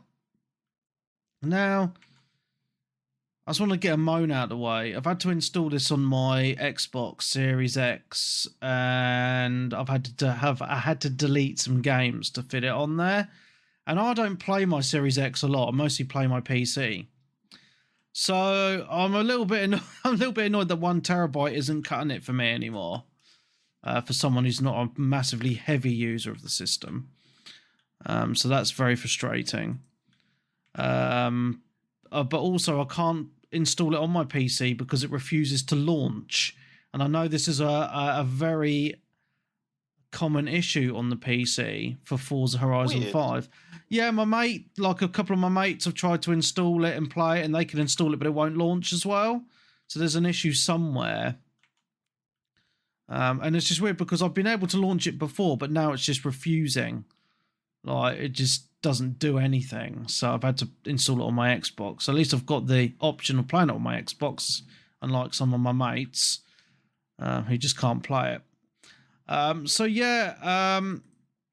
The DLC is really fun, actually. So I didn't really get on with the previous DLC, which was the Hot Wheels. Didn't finish it, and also had another issue with the game where it deleted my save for all my Hot Wheels content, that my progress, which is very annoying. So that was another reason why I was just like, oh, fuck this shit. But the Rally DLC is good. It's basically a whole new area. It's like a separate map. And it's basically like proper rallying. So you get the turn left here, bank right here, jump, and all that stuff. And it handles really well, looks nice. As you know, as I say, there's a whole new area to explore, unlocking the roads and all that sort of stuff. So yeah, I'm really enjoying it actually compared to the Hot Wheels. So can't really say much more on it really. It's Forza, it's rallying, but it's still like the same style of Forza. There's like the way the cars handle isn't any different. Yeah, they usually do 2 DLCs, don't they? Because I think the last one they did, didn't they do Hot Wheels with, was it 4 as well? No, that was Lego. They did Lego. Oh, Lego was it? Yeah, and that was quite good actually. The Lego, to be honest. But yeah. So I think this Forza is going to start to wind down now. They've done the 2 DLCs. Well, they'll have their main title coming out, won't they? Yes, Forza Motorsport's out probably, I would imagine, October time. Yeah, it's got to be end of the year target, I'd imagine. Yeah. But then isn't Starfield around the end of the year as well? So yes, it'd be nice to have 2 heavy hitters for Xbox at the end of the year. Yeah, definitely, mate. Definitely. Yeah, so, I mean, I can't really say much more on the DLC because it's just more Forza. It's just with rallying. You know what I mean? So, yeah. That's it. Back to Nick. I don't know. I don't know if he might have gone for a piss. He might have done. Yeah, I wasn't on mute. What are you talking about? Fair enough. Yeah, so I'll say I played a really, really crap game because I watched the film at the cinema, Creed 3. So I thought, oh no, I'll play Creed Champions Big Rumble Boxing. What the fuck? I didn't even know this existed. You don't need to. It's awful. It is really bad. You know, they brought a Rocky game out on like the PS2. Mm-hmm. Yeah, that's better than this. Supposed to be reasonable. Yeah, that's reasonable. That's good. This is just not.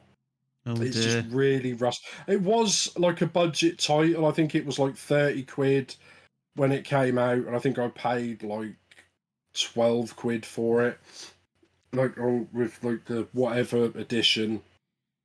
And yeah, it's really bad. The graphics are okay.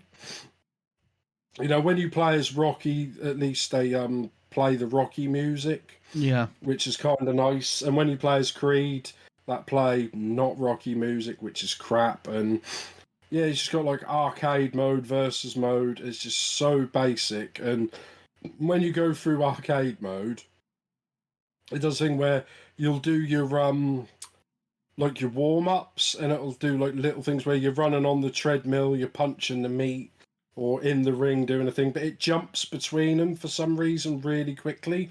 And the weird thing is, like, so you're running on a treadmill, and your character's wearing the exact same gear as if he's in the ring fighting.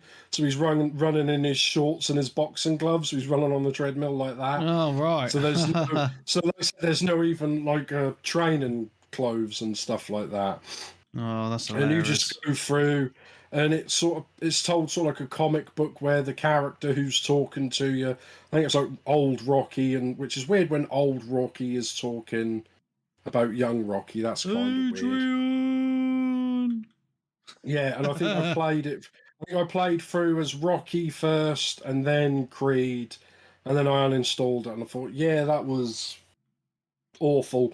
I'd rather play Ready to Rumble on Dreamcast. At least that played well, and it's got one of those things, you know, where the computer's just really cheap when you're fighting him, where he can just seem to dodge whatever he wants whenever he wants. Right. Sidestep. It's like I'm attacking him and he just sidestep and doesn't get hit. They're attacking me. I sidestep exactly the same as him, but for some reason it hit me. Even though the punch misses on the screen, but it still registers as a hit. And things like that. But yeah, I wouldn't bother with it. If it went on Game Pass, give it a go. And for some reason, as Creed, I fought like a pimp and a security guard. I'm not sure why. As he just looked out the ring, I'm fighting you, Mr. Pimp. So he got in there, he looked like Huggy Bear for some reason. And he was actually harder to beat than Ivan Drago, which is strange. Oh. But yeah, Creed Champions Big Rumble Boxing. So it does actually feature a bunch of characters from the previous films then? As well as obviously Creed. You can't play as, and you've got to unlock them, obviously. I couldn't get Apollo Creed. I think I played as Rocky, and I think that unlocked... Like Ivan Drago wasn't there, you had to unlock him. Apollo Creed, you have to unlock him, and I'm like, I couldn't be bothered. Like I said, I'd have been better off like hooking up the PS2 version. Because, like I said, that was actually a good game. And I think they've brought another one out recently, but that's a VR one. Oh, okay. That might be more fun. Or people will be getting virtual reality concussions or something from getting punched in the head. Switch? Nothing else really, to be honest. I've just mainly been playing all the usual stuff still. Fair enough. And off. Over the past couple of weeks. Fair dues, mate. Fair dues. Films and stuff like that, and TV series that I've got. Cool. All right. Well, I'll carry on then. So I was quite happy this week with Call of Duty because I managed to finish the Battle Pass about 4 or 5 days before it ran out. So that was good, and I've been playing quite a lot of the DMZ with Venom and Angelos, and managed to unlock my second insured slot, which I was happy about. So I've made quite a lot of progress on Call of Duty this past week, which has been really, really good. Been having some really good sessions on it. So been really, really enjoying myself on there. So that's been fun. Been playing a little bit of Halo as well. So Master Chief Collection and Infinite. I also do my dailies on Infinite for me Bing points. But there was a new update for Infinite, wasn't there? Yeah, I think Infinite is a lot of fun. I think obviously in this community, like people have just kind of forgotten about it, which I think is a little bit of a shame because it is still a fun game. There's a lot of variety in game modes, and there's quite a lot of different maps now as well. So I always have fun because I play it every day. I'll do a match or two, and I always enjoy it, which is good. So lots of game modes. I enjoy doing like the capture the flag and all that sort of stuff. So that's good. But also find out Master Chief Collection this week as well. So just because I haven't played it for a long, long time. And it's still a lot of fun because you were talking earlier, Darren, about how we used to play games for fun, not to unlock stuff. And this is the perfect example, right? You know, even though the graphics are a bit shit on like the older games like Halo 1 and 2, even though Halo 4 still looks fucking amazing. It looks current gen. That's how good it looks graphically. But I digress about graphics. Gameplay, like even on the Halo 1 and 2 map, you know, with those kind of graphics, I had a smile on my face the whole time I was playing it. You know, like playing those old maps, those old game modes, just having fun. Yeah. And that's what gaming's about at the end of the day. And it's just it's nice to see that people are still playing it. Even though people aren't playing Big Team Battle, because I queued up for about 15 minutes for Big Team and no one joined. So I ended up just doing Slayer. I still had a lot of fun on Slayer. So, yeah, I'm still enjoying Halo, man. It's just one of those games that, you know, because it's just, it's unrealistic. It's, you know, space jumping and just shooting and your shields and all that stuff. It's just fun. So, yeah. That's those have been some more of my games, guys. What about you, Nick? Anything else? Yeah, another game which I started and finished because I smashed through that. I think I started it a few weeks ago. Was Cyberpunk. Nice. Yeah, because I got that. I think I got it pretty cheap. Like I think like 20 quid. That's probably worth that, because I mean it was buggy as hell when it came out. I know you done all right, Webby, on PC, but a lot of the consoles were the consoles were broken, especially the original PS4. It was fucking hell, yeah, really buggy. So I was playing as a nomad because chat said play as a nomad. No idea what the difference is. Just a little slight difference. Starting part of the game, really. Yeah. So I picked a woman and then like chose all different coloured hair, the usual stuff. And then all of a sudden they're like, "Oh, here's some breasts and choose your vagina or a penis." I'm like, "Okay, fair enough." And then we got into the game and it's first person anyway. So I'm like, "Okay, so what's the point?" But the graphics are good. Sometimes the graphics are really good in this game. At night time, that game shines. Yeah, like all the HDR and the neon. Yeah. But then sometimes it's weird depending on like some of the levels you're doing. And I know it's an art style rather than the graphics. Like you'll go to a bit where instead of the game being there, it'll just be like loads of dots everywhere, like like blue dots and red dots for the characters, and it's just like I suppose it's like the art style they were going for. Are you on about like the bits where you brain dive and all that kind of stuff? Things like that, and some of the bits where you go into kind of like a CCTV, and you have to work out how like stuff works. There's and you not much of that in the game at all, to be honest. 2 or 3 of those, and I was like, oh, I don't really want to do this. I just want to concentrate on the story, which is basic as hell. And Keanu Reeves is in it, like looking all John Wick with a big silver hand, and it's weird because they didn't. He's not actually in the game. He's in your head. I mean, I'll spoil it because the game's like 3-4 years old, but it's kind of like, in Batman Arkham Knight where the Joker's dead, but he's in your head. It's another one of those type of things in it where he's walking around talking to you and stuff, which is like kind of a cop out, but because I think he's actually been dead for like 50 years or something, and he's on like a computer chip that you put in your head that you're paid to steal, and that infects you, and he's going to take over your body and all weird stuff like that to spoil the game. But yeah, I mean, I just banged through the main story, and some bits were quite hard, but then I googled like how to like upgrade your guns and stuff. It still didn't work. It's a little bit bullet spongy as well. Some of the missions it can be depending on how you play it.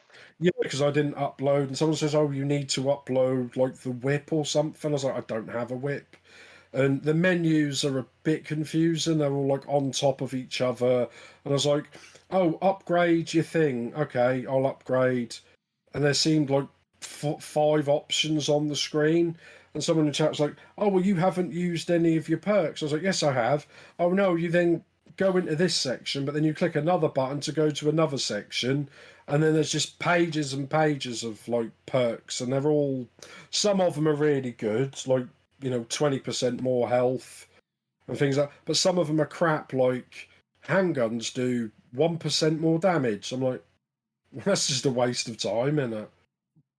Not particularly. You can multi-level some of those up and then combine them with other perks to basically be able to do amazing headshot damage from stealth and things like that. But like I said, that's all builds and stuff, and I think that's how you get a build, and there's like loads of things. I remember when I first started, someone said, "Oh, what build do you use?" And I was like, "I haven't got a clue. I'm just going to run around and shoot stuff," which works for me most of the time. I think so you want to be more of a berserker kind of build if you're just a guns blazing kind of guy. Yeah, I have no idea what I picked. Sanvestian and all that lot. Sanvestian, or however you pronounce that upgrade thing, put you into like a mode. You can carry the heavy weapons. I usually went around as more of a hacker type, uploading viruses and just picking them off. Yeah, like I said, there's loads of ways of stuff if you wanted to do. I mean, there's a lot of not as stealthy. You can play stealthy to a certain point, but it's not as full on. Like Deus Ex, it's kind of like that type of game, isn't it? Like if you want to play. Yeah, that sort of.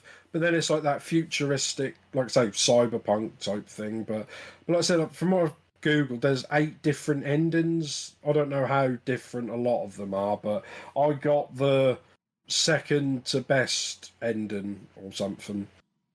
Which is, shall I just spoil it? What one I got, or has it been long enough, Webby? What do you reckon? Yeah, it doesn't matter. I haven't finished it yet. It does matter then, because Darren's not finished it. I've been taking my sweet ass time with that. Do you have? You have, mate. I'm planning on finishing it just before the DLC comes out. Yeah. Because I think they announced, didn't they, recently that there's going to be more information in like pretty much June. Right. Yeah. About this Phantom Liberty expansion, and apparently it's the biggest expansion that CD Projekt Red have ever worked on. Oh, wow. Over all of their titles. Okay. And considering it's for next gen only, hopefully they'll be able to add a few more tweaks here and there to the original gamers on top of that. Because I think they are going to plan for a full-on re-release, like with the DLC.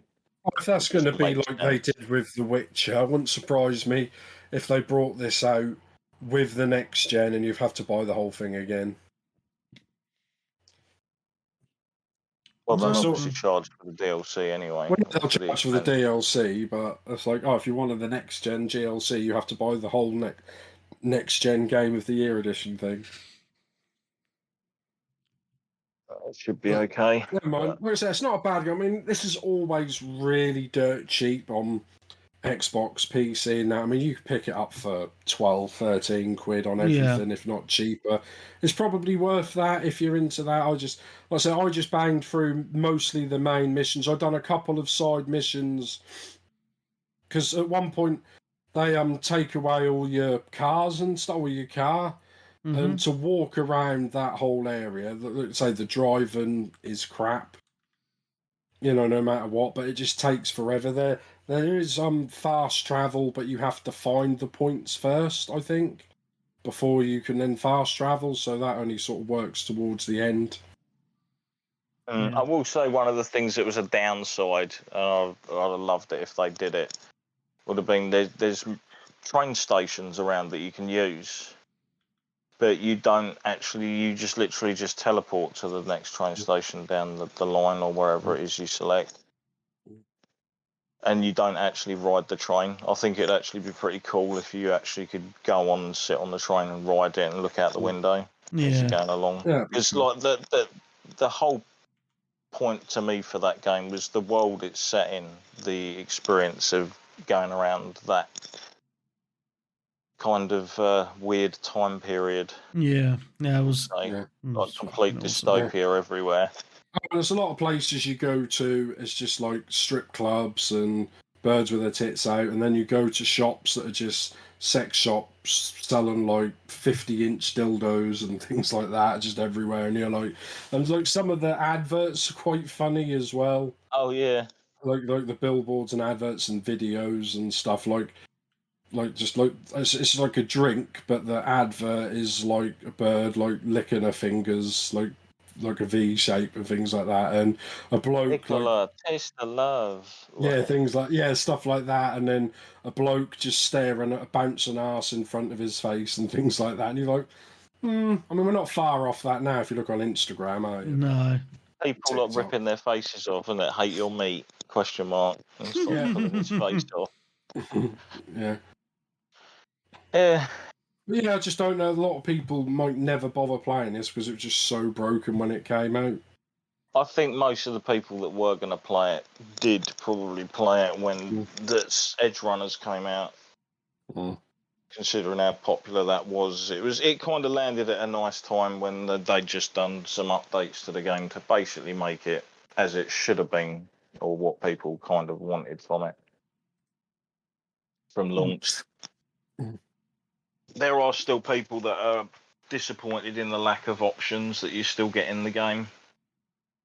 Like, it is kind of weird to me where you go around and you just slaughtering all these gang members, but yet you're still mates with all of the fucking fixers that are basically involved with those gangs. But then you're not too sure because there'll be times when those fixers actually sent you out on hits against members of their own crew, basically. Yeah. Screwed them over. Yeah. Cool. But that's not a bad game. Let's give it a go. Yeah, man. That's me finished. All right. Well, I've only got 2 more games, and they're very similar. So, the new EA PGA Golf the Masters came out this week. So, if you're a Game Pass subscriber, you get a 10 hours free trial. So nice. It's the EA free trial, right? Yeah. Yeah, because it's on Game Pass, you get the EA trial. Yeah. So it doesn't do that with all games though, because Dead Space never had that, but most games do. So I installed it, and then I booted up the game and was immediately infuriated that it takes you straight to a character creation without any other options. And like the third option down on the screen is to select my fucking pronouns. So straight away I was like, for fuck's sake, this craziness is infecting all these EA games. Ah! So straight away it was on a bit of a back foot for me. So anyway, I thought, I'm going to make my character. I am a he, him, just so you're aware, for those of you I'd never have known. Oh, well, I might be a they, them. You don't know, mate. Anyway, you can't just assume my pronouns. Anyway, so graphically, it's very nice. Gameplay wise is pretty much your standard. You use your left, or you can choose left or right thumbstick to swing your golf club and play along. But obviously the game is 70 quid to buy, and I was just like, I had a couple of rounds of golf, and I was just like, yeah, it's all right, but I'm not going to pay 70 quid for it, so they can fuck off. I'll write this thing in the 70s now on the EA. Yeah. So you can either buy it now or wait a year, and it'll be on Game Pass anyway, right? So, and I'm tight these days, so I thought, well, yeah, I'm not going to buy it, especially with the pronoun bullshit, and they can stuff it. So, anyway, funnily enough, over the weekend, they PGA 2K23 is free to play for gold subscribers over the weekend. Oh, the free play days that they do every now and again. Yeah. So, I was like, oh, that only come out about 6 months ago anyway. So I was like, oh, yeah, I'll check that, because I like the 2K ones. I've played a few of them before. So, and it's actually on sale for like 20 quid, like if you want to buy it. So I did make the mistake, though, and this is an Xbox thing that annoys me a little bit. They have just the PJ2 K23, and then they have another one that's called the Cross-Gen Bundle, which is the one with the Series X and S version. So I installed the other one doesn't have it. Yeah, it's just the Xbox One version. So the Xbox One version is actually 17 quid. So I was like, look, so I was on Discord and going, look, this is really cheap, get this over the woke EA garbage. And then I was like, oh shit, you need the cross-gen one, and it's like 20 quid or something. So make sure you get that one if you're going to buy it. But yeah, it's all on the free play day anyway. And I was just like, so I started playing that, and I was just like, this is pretty much the same as the EA one, like in feel and graphics and stuff. And it's got Tiger Woods. And I quite like Tiger Woods. So I was just like, oh, well, I prefer this one then. So quite a bit. And I was reading online about, apparently the online is better on the 2K than the EA one. So if you want to play with friends and stuff. So that's another bonus. But graphics-wise, they're very similar, and gameplay-wise, they're very similar anyway. So I was just like, well, why would you spend 70 quid on a game which you can get for like 20 quid? Where they're pretty much the same. So that's just kind of my basic thoughts on the golf games, to be honest. So, I still love playing the old Tiger Woods back in the day. Yeah, I've played since 07. Are they much better since then? Yeah, I mean, they're fun, right? I mean, I really like the golf games, especially if you can get online with your buddies and have a bish bash bosh, right? Couch co-op was where it was at. Like the amount of times you'd be sitting around your mates' houses. I know, like when I used to play it, them with friends, and we'd all be sitting there drinking, like about 4 or 5 of us all playing it, taking turns. Yeah. When people are going to get the shots of steel, whoa, yeah, that's it, yeah. But that's kind of lost and now you'll, because, like, when stuff do you? it off into the trees, like. Yeah, it's kind of lost now because when do you really have like your mates around to play video games these days, right? So, Yeah, I know. I mean, the only time I get that experience myself is when I play Mario Golf with my boy because we sit next to each other and obviously we play it. You know, so that's kind of my couch co-op golf experience. But the 2K and the A ones are so quite similar, but obviously the 2K one's cheaper. So why wouldn't you just buy that one?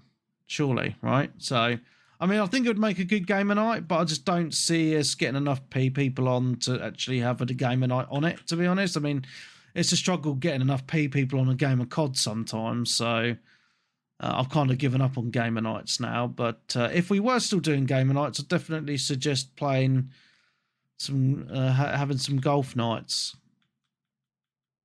Because I certainly played 2K21 online on the PlayStation with Stunty and his mates a few times, and that was a good laugh. Yeah. You all take your shots at the same time, or? Yeah. You just see their lines, their balls and their lines going, yeah. See, I think you missed something there. You don't get to laugh at other people fucking up. Well, you can choose to not have it like that. You can, but it just takes too long, mate. When you got like quite a few people, it just takes ages. It's the equivalent of playing turbo turns on micro machines and not smashing someone off the table. I mean, when me and my boy are playing it on Mario Party, on Mario Golf, we do it. They're taking it in turns. But that's because, you know, it's just the two of us. But if you've got loads of people, it's just, it's just too much. All I remember from 07 is pressing the button for my character to scream every time he was taking a shot. Yeah. And then he just go, be the bunker, be the bunker. And that's all I remember. Lols. They still have the thing where you have to swing up and down to take your shot. Yeah, with the thumbstick, you go back and forth. I'm so old. I remember when you just used to push a button and have to stop it. Yeah, push it and then it comes back. Stop it again, yeah. Yeah, so that's it. Yeah. So is that everything from everybody? Pretty much, I think so. Oh, I played Mortal Kombat 11 for about 10 minutes and hated it, so I loved that. Well, I installed it and I was like, why can't I play single player? And it's where it installed it, but it didn't install single player. You had to go to a section to then choose that you wanted to install the single player. Right. And it's one of these where it's like, press A to sign up to EA something, and I'm like, no.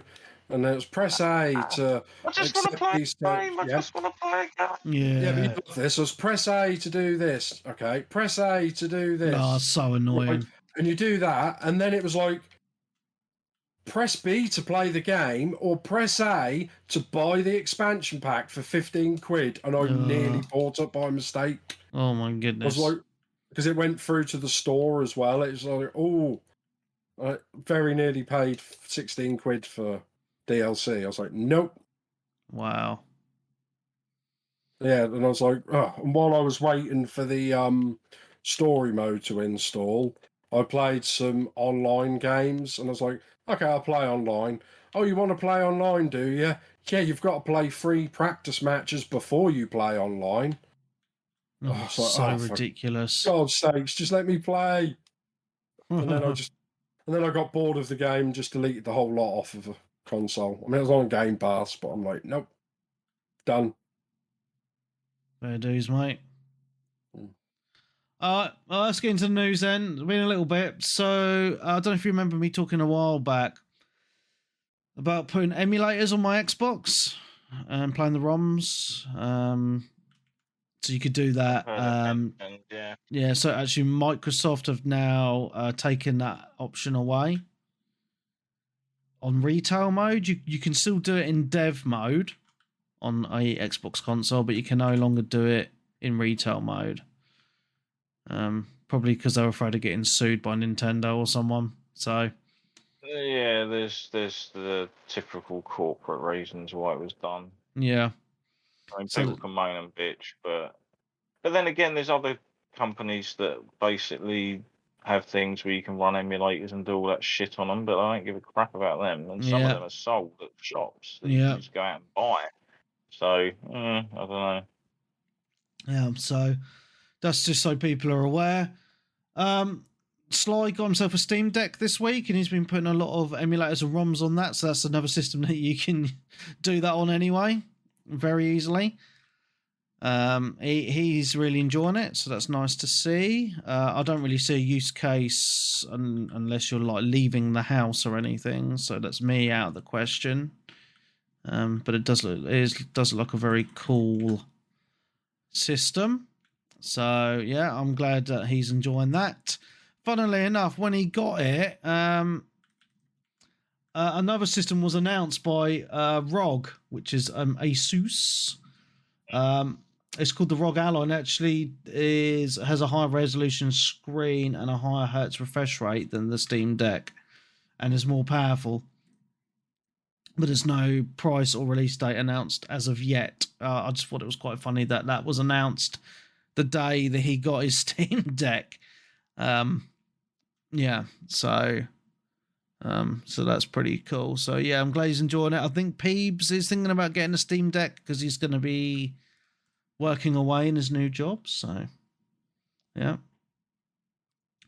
Other bit of news is Final Fantasy 1 to 6 Pixel Remaster are coming to PlayStation and the Switch on the 20th of April. No Xbox release for this, so it's been on PC for about a year, and I've played through a couple of them, 1 and 2 and 6. I still need to get through the rest on Steam, but yeah, they're finally hitting consoles.